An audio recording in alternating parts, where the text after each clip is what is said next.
How's it going, guys? It's Joe. Welcome to the channel.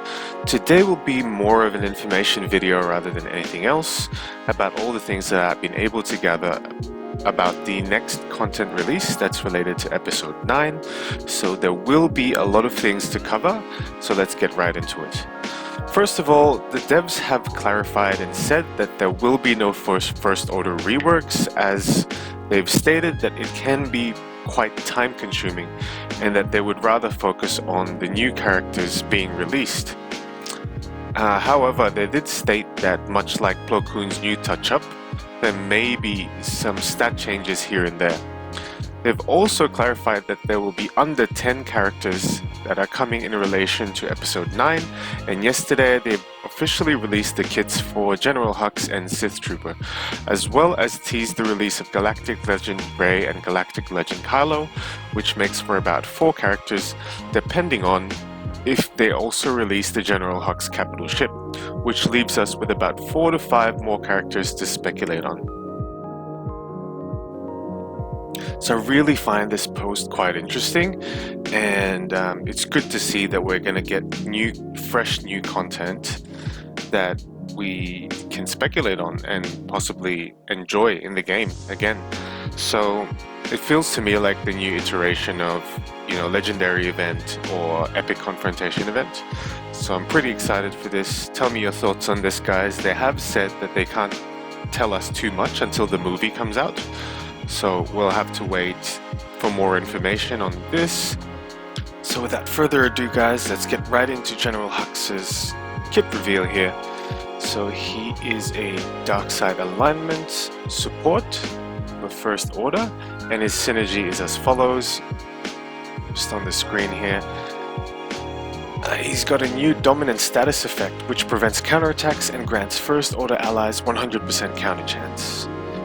His first ability, Commanding Shot, increases his turn meter and further applies advantage to Hux if he crits. So this works really well with advantage, guys, because advantage essentially ensures that you crit every single time.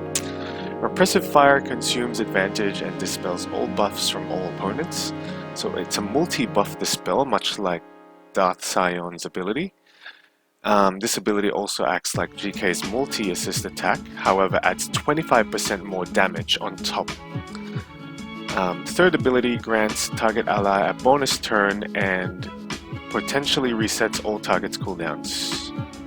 So this works really well with First Order Executioner as well. On the screen here it shows synergy with Sith Trooper. His leadership ability, Dominance, allows for First Order to have 100% counter chance and 50% critical damage. That's a really good leadership. I feel like we'd either have to split the First Order faction to 2 teams, or it'll be a hard choose between General Hux and Kylo Ren Unmasked as to who's the more effective leader. Hux almost always has advantage, and his unique is much like Jango's Burn, where the opposing team can't gain turn meter. In this next segment, guys, we have Sith Trooper. So he is a dark side attacker who has both Sith and First Order tag.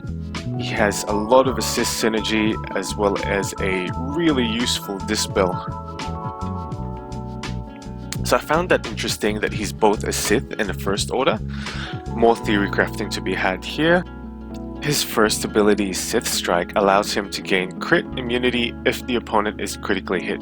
So this works well with advantage as well, because every time you gain advantage you pretty much crit, so he probably has crit immunity every single time, or a lot of the time.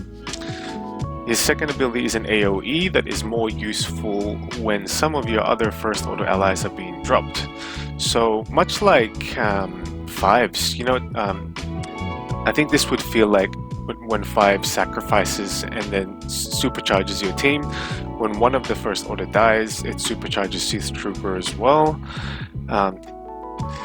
His third ability dispels all debuffs on First Order and Sith allies and gains advantage for 2 turns.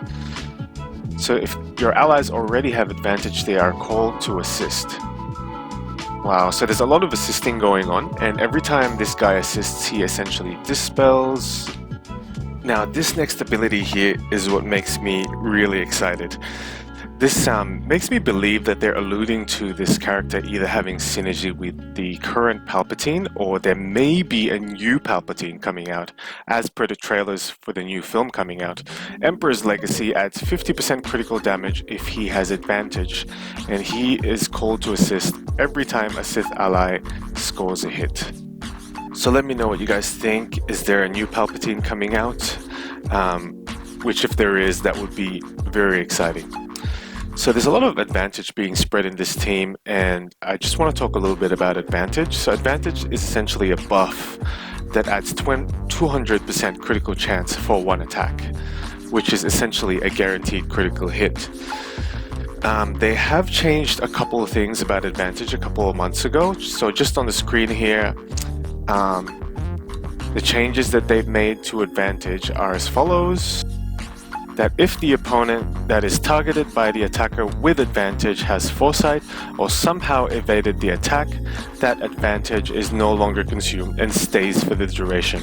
However, advantage can still be dispelled and will still expire at the end of the buff duration like normal.